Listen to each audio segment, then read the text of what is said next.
a cabeça do Lampião estava sem a massa cefálica. Possivelmente, né, quando ele levou o primeiro tiro, ele levou que ele caiu, ele levou outro na cabeça, por trás da cabeça. Foi Panta. Panta de Godói, né? Foi Panta. Panta é de... Panta não. Santo. Ali quem morreu... Ele foi um militar. É, Bom, aí foi esse Adrião. local aqui a gente chama de Grota de Angicos, que também é um riacho. Isso. Toda a água que desce nele vai toda para o Rio São Francisco, por isso a importância da preservação. No momento que a polícia chegou aqui, no momento do massacre, aqui tinha 36 cangaceiros, segundo Antônio Amauri. E desses 36 só morreram 11. Desses 11, 2 mulheres, Enedina, que era aqui de Sergipe, tá certo? E Maria Bonita. O cangaço ele se inicia no ano de 1770, na cidade de Glória do Goitá, que fica na zona da mata de Pernambuco. Zé Gomes, apelidado como Cabeleira, ele começa a roubar as estradas de Glória, mantimentos e armas. Tudo que ele roubava, escondia na caatinga. E certa vez, ele se deparou com uma tropa de burros nessas estradas. E alguns desses burros estavam com 2 caçoás, cestos, e uma cangaira no lombo. Ao observar, Zé Gomes começa a imitá-los. Pegava as armas que roubava, colocava nas costas, que nem fosse uma cangalha ou uma canga de boi, e mantimentos debaixo de um braço e outro, fechava assim e andava que nem um burro com a cangalha e 2 caçoás pendurados. A população começa a observar e começa a chamar ele de cangaceiro. Cangalha, cangaceiro, cangaço. Século XIX surge outro, o Lucas Evangelista, que era conhecido como Lucas da Feira, e começa a fazer vários crimes. Ele era da Feira de Santana, no estado da Bahia. E certa vez o imperador Dom Pedro II estava na corte de Feira de Santana e fica sabendo que Lucas estava cometendo vários crimes e roubo. Manda chamar Lucas para uma conversa. Lucas vai até a corte e começa a relatar suas aventuras, não sabendo ele que em 1851 Pedro II iria mandar matar Lucas no Paço Imperial de Feira de Santana enforcado. 1870 surge outro, Jesuíno de Alves de Melo Calado, conhecido como Jesuíno Brilhante e apelidado como Cangaceiro Robin Hood. Por que esse apelido? Porque ele começou a roubar mantimentos dos armazéns de Pedro II e distribuir para os pobres. Esses mantimentos que Pedro II estava juntando era para a seca de 1877. Essa seca ficou conhecida como seca de 2 séculos, chegando a morrer de 400 a 500 mil pessoas de fome e sede no Nordeste. Jesuíno Brilhante ele morre numa emboscada no estado da Paraíba, no Serrote da Tropa, em 1879. Século XX se inicia outro cangaceiro, Antônio Silvino, que na época se autodominou como governador do sertão. Ele era apelidado como Rifle de Ouro. Só dura 14 anos, de 1900 a 1914, quando foi preso pelo militar por nome de Alferes Teófanes e só solto em 1939. Vale do Pajeú, berço dos cangaceiros Pernambuco. Lá existia uma briga de 2 famílias, família Carvalho e família Pereira. Por conta dessa briga, surge um cangaceiro da família Pereira, chamado Sebastião Pereira, o senhor Pereira, que foi o único chefe que Lampião teve. Virgulino vulgo Lampião nasceu no dia 4 de junho de 1898, em Vila Bela, atual Serra Talhada. Filho de José Ferreira e Maria Lopes. Virgulino, lá em Serra Talhada, ele tinha um amigo de infância por nome de Zé Saturnino. E com esse amigo ele acaba tendo a intriga. Por quê? Zé Saturnino acusa Virgulino e seus 2 irmãos, Antônio e Livino Ferreira, de roubo, de roubar criações como cabras, chocalhos de vaca e ameaçar seus trabalhadores. Então Zé Saturnino fala para o seu sogro, por nome de João Nogueira, que a família que estava roubando ele era a família de bandidos perigosos. João Nogueira então contrata o comissário militar por nome Amarílio Vilar e o segundo-tenente de Alagoas, José Luceno Albuquerque Maranhão, para pegar Virgulino e seus irmãos e matar. Seus pais, ao saber dessa notícia, resolvem sair de Serra Talhada, Pernambuco, e se muda para Alagoas, para o distrito de Santa Cruz do Deserto. Ele chega nesse distrito em 1919. Ao chegar nesse distrito, Virgulino, junto com seus 2 irmãos, se junta com a família dos Fragosos e a família dos Pocinos e começa a saquear o município de Mata Grande. Logo, logo cria um novo cangaço, que se chamava Cangaço Alagoano ou Cangaço dos Pocinos. Não demorou muito tempo, Virgulino, junto com seus 2 irmãos, saiu desse cangaço alagoano e se mudou para o cangaço Sebastião Pereira. Vale entender que Lampião ele não entra no cangaço por conta da morte do seu pai. Ele entra antes, não como chefe, mas sim como cangaceiro. Em 21, o coronel do estado de Alagoas, por nome de Teodoredo, manda o segundo tenente do estado, José Luceno Albuquerque Maranhão, para pegar Virgulino e seus dois irmãos nesse distrito de Santa Cruz do Deserto. Ao chegar lá, não encontra eles. Acaba voltando o tenente e vai até o sítio Engenho Velho, que ficava próximo ao distrito. Encontra José Ferreira, seu pai, e acaba matando ele no dia 18 de maio de 1921, numa manhã chuvosa. Virgulino, ao saber a morte de seu pai, só aumentou mais o ódio contra a Volante, do qual chamava de macacos. Em 1922, Sebastião Pereira resolve abandonar um cangaço, entrega seu bando com cerca de 30 cangaceiros para Virgulino vulgo Lampião e vai embora para o Cerrado de Goiás. É aí que nasce o apelido Lampião, porque Virgulino tinha uma técnica rápida no gatilho e conseguia atirar rapidamente mais que os outros cangaceiros. Em uma troca de tiros com a Volante, enquanto Virgulino atirava, sairia vários cuspes de fogo pela boca da arma e fazia aquele clarão. Ao fazer o clarão, os cangaceiros gritavam: acende o lampião, referente ao lampião de gás. Nesse mesmo ano, Lampião resolve invadir a cidade de Água Branca, que fica em Alagoas, próximo a Mata Grande. Lá morava uma baronesa muito rica, por nome de Joana Sandes de Siqueira Ferreira Torres. Lampião já havia mandado recado para ela que queria 20 contos de réis emprestado. Ela manda outro para Lampião que os 20 contos de réis dela, ela ia comprar de bala, descontar tudo no couro dele. Então, Lampião pega uma rede de balanço, enche de armas e encena um funeral pelas ruas de Água Branca e sai com ela pendurada, encenando o funeral e cantando músicas fúnebres. Ao passar na delegacia, rende os guardas que lá estavam. E ele vai na casa da baronesa Joana, que na época tinha 93 anos. Rouba dela ouro, prata e dinheiro. E para humilhar ela, ainda sai desfilando com ela pelas ruas de Água Branca. Esse fato foi um fato histórico. Ficou conhecido no Nordeste todo. Saiu até no Diário de Pernambuco. É aí que sua fama começa a crescer. Em 26, vinha pelo Brasil, Sul e Sudeste, e a caminho do Nordeste a Coluna Prestes, que era um movimento tenentista criado por Luiz Carlos Prestes, que era um comunista extinentista militar. Qual era o objetivo de Luiz Carlos Prestes na época? Acabar com algumas diretrizes do governo do então presidente Arthur Bernardes, que era do lado do conservadorismo, principalmente a oligarquia agrária. Então, Arthur Bernardes ele manda uma ordem federal que cada estado do Nordeste fizesse um batalhão militar especializado para frear essa coluna Prestes. No estado do Ceará, quem coube a fazer esses batalhões? Padre Cícero, que era prefeito, fundador e padre de Juazeiro, e seu assessor, que era deputado federal e médico, Dr. Floro Bartolomeu.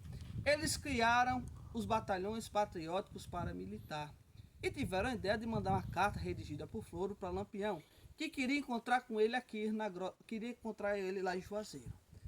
Essa carta é enviada em fevereiro e em março Lampião aparece na casa de João Mendes, em Juazeiro, que era um poeta da região de Juazeiro. Ao chegar lá, ele foi proposto para Lampião. Nós vamos, Lampião, lhe patentear como capitão, você vai virar uma pessoa legalista. Vamos lhe dar armas, moradia e dinheiro. Em troca, queremos que você enfrente a coluna Prestes. Lampião, sabido e esperto que era, pegou essas coisas tudinho dada para o padre Cícero e acabou voltando para o cangaço. Em 27, o bando de Lampião resolve invadir Mossoró, no Rio Grande do Norte. É recebido a balas, perde 2 cangaceiros, o Gato e o Jararaca, esse que foi enterrado vivo. Até hoje ocorre em Mossoró uma peça teatral por nome de Chuvas de Bala no País de Mossoró, referente a esse acontecimento. Jararaca hoje é tido como mártir do Apodê. Em 28, Lampião entra pelo Rio São Francisco, no estado da Bahia. E no sertão baiano ele chega até a dar entrevistas para alguns jornalistas baianos. E certa vez, ele dando entrevista, ele disse: nós sofremos, mas nós goza. Olhou para o jornalista e disse: mas a vida não é assim mesmo, sofrer e gozar? Eu vivo sofrendo, mas ao mesmo tempo eu vivo gozando. Em 29, chega na Malhada da Caiçara, atual cidade de Paulo Afonso, na Bahia, e conhece o amor da sua vida, Maria de Gomes, Maria de Ideia, tão famosa Maria Bonita. Ela tinha cerca de 18 anos e já vinha de um relacionamento conturbado com Zé Sapateiro. A entrada de Maria Bonita no cangaço foi a precursora da entrada da mulher. Cerca de 40 mulheres entraram no bando do Lampião. É aí que o cangaço sofre altos e baixos. Houve traições e gestações. 2 traições, a cangaceira Lídia e a cangaceira Cristina de Português. Traíram seus namorados cangaceiros e foram penalizadas por mortes. Em 1938, no mês de fevereiro, aconteceu uma reunião que foi crucial para a decaída de Lampião aqui na Grota de Angicos. Essa reunião aconteceu na sacristia da igreja da cidade de Mata Grande.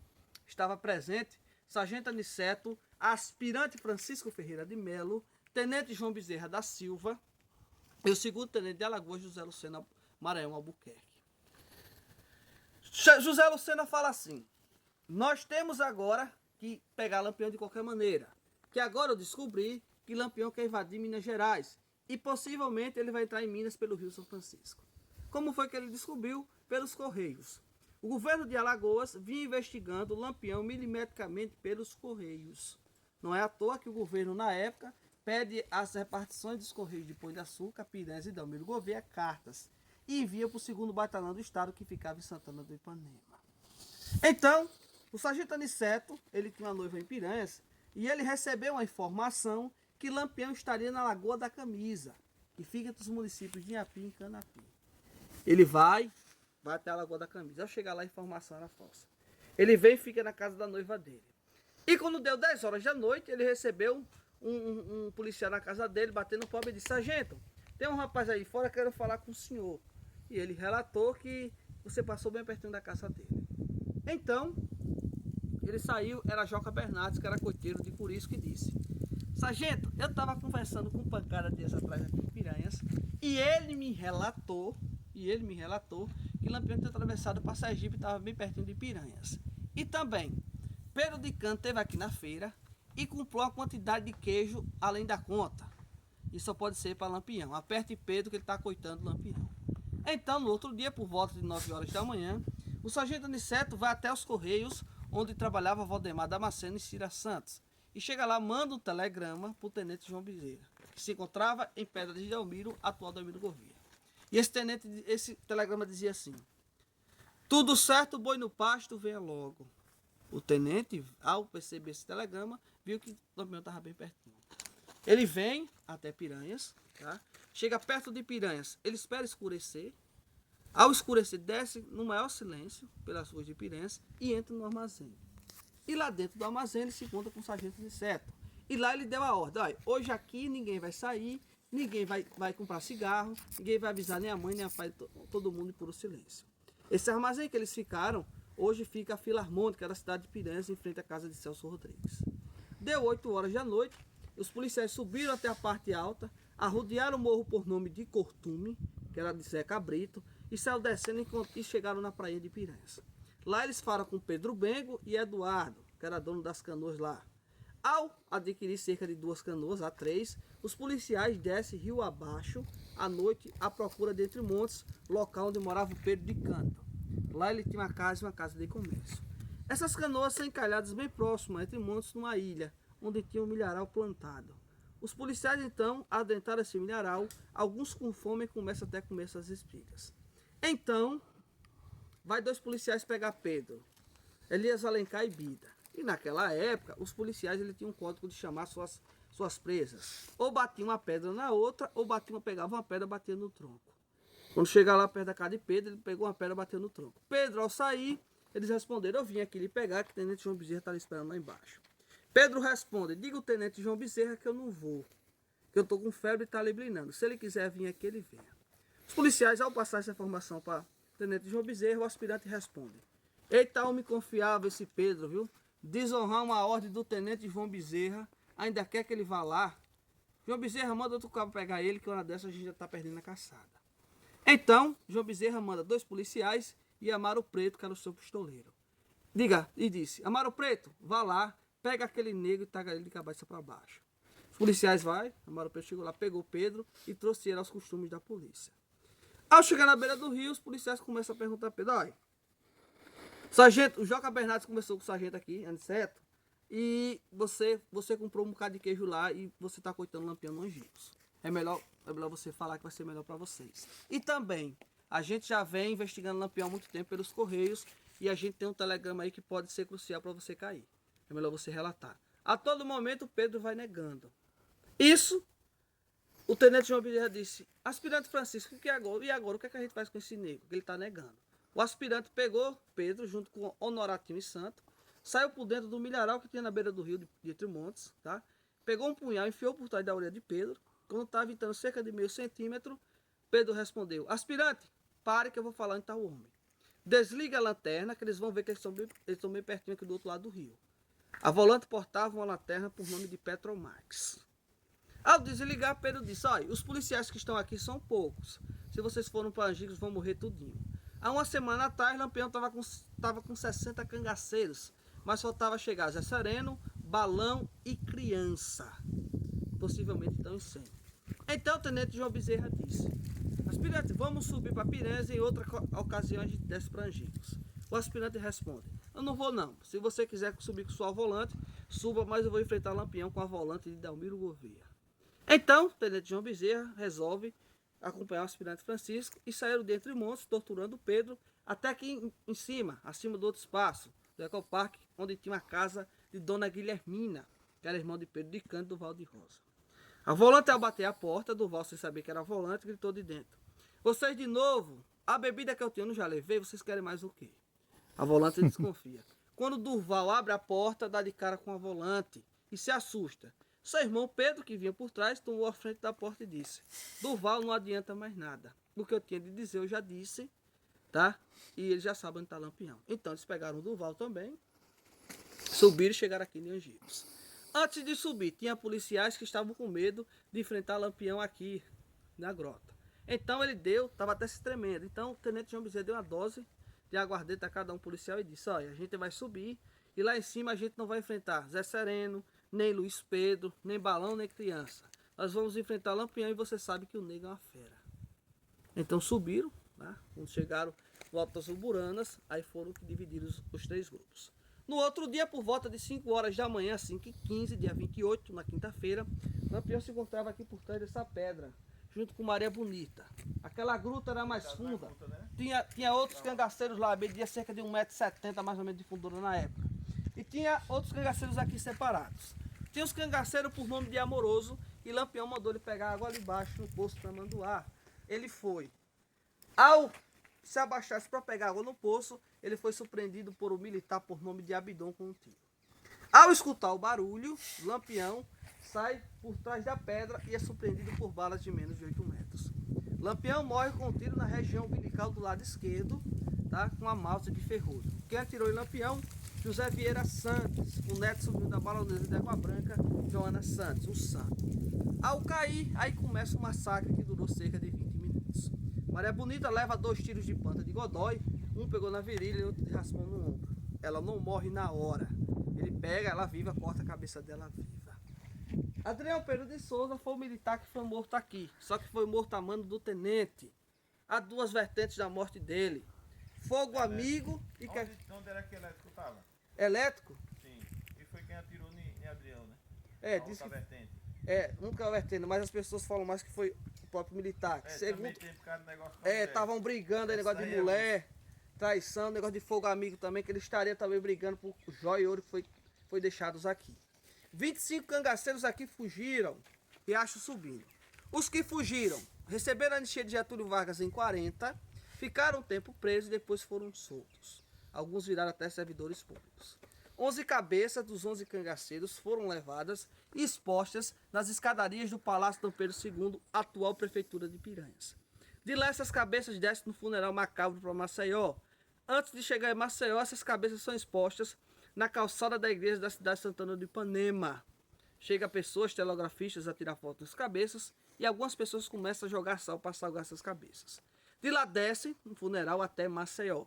Fica no quartel militar da cidade. Do quartel militar vai para o hospital da cidade de Santa Casa da Misericórdia. 9 cabeças dos outros cangaceiros foram enterradas lá mesmo em Maceió. Ou está no cemitério do Caju ou no cemitério da Piedade. A cabeça de Maria Bonita e Lampião foram levadas para o Instituto Médico Legal Nina Rodrigues em Salvador. Só em 69, com a liberação do governador da época da Bahia, Luiz Viana Filho, os crânios de Maria Bonita e Lampião foram enterrados lá mesmo em Salvador, no cemitério Quinta dos Lázaros, no dia 6 de fevereiro. Maria Bonita morre com 27 anos, Lampião com 40. Ela tem 4 gestações, perde 3 e tem Expedita Ferreira em 32, em Porto da Folha, uma cidade aqui abaixo em Sergipe. A Expedita Ferreira hoje é viva, tem 91 anos e mora em Aracaju. Em 2002, ela conseguiu na Justiça, pelos Direitos Humanos, retirar os crânios dos pais dela do cemitério Quinta dos Lázaros e trouxe para Aracaju, onde mora. Agora eles não relatam o que eles fizeram com essas cabeças. Se estão guardadas ou se estão enterradas. Ninguém sabe até Todo ano, dia 28 de julho, tem uma missa aqui campal neste local. Une várias pessoas do mundo inteiro. O cangaço acaba no dia 25 de maio de 1940, com a morte de Curisco, que era conhecido como o Diabo Louro, que pertencia aos franqueados de Lampião. Lampião andou por 7 estados do Nordeste e tinha franqueados Curisco, Zé Baiano, Zé Sereno, entre outros cangaceiros. Curisco, ao saber da morte de seu amigo, grande amigo Lampião, ele vai até seu coiteiro Joca Bernardes e começa a ameaçar ele. Dadá, sua mulher, intervém. Chico deixa o homem falar e Chico e Joca Bernardes, para não morrer, diz: olha, antes de Lampião atravessar para Angicos, ele passou na fazenda Patos e Domingos é o vaqueiro de lá, foi ele que entregou Lampião a volante. Curisco vai até a fazenda Patos, mata Domingos e sua família, arranca suas cabeças e manda para o garoto de 14 anos para entregar João Bezerra lá em Pirense. Diga o tenente João Bezerra que faça uma buchada com essas cabeças. Em 39, Curisco é baleado pelo tenente Zé Rufino, que na época era considerado um matador de cangaceiros. Entra Dadá, que foi a única cangaceira mulher a trocar tiro com a volante, é baleada na perna.